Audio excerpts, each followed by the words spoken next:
నేను ఇంకో మాట చెప్తా వినండి దేవుని ప్రజలారా.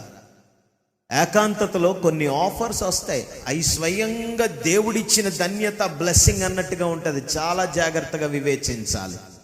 ఎంతమందికి అర్థమవుతుంది నేను చెప్పే మాట?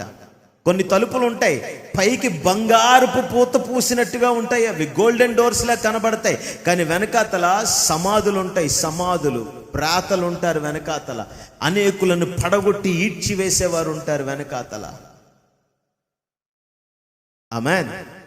ఇంగ్లీష్లో కూడా ఒక సామెత ఉంది కదా, all that glitters is not gold. మెరిసేదంతా బంగారము కాదు.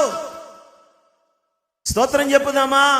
నేను బానిసగా అమ్మబడ్డప్పుడు కడుపుకి ఆహారం ఉంటే బాగుండు అనుకున్న దేవుడు ఆహారాన్ని ఇచ్చాడు. ఉద్యోగం ఉంటే బాగుండు అనుకున్నాను, దేవుడు ఉద్యోగాన్ని ఇచ్చాడు.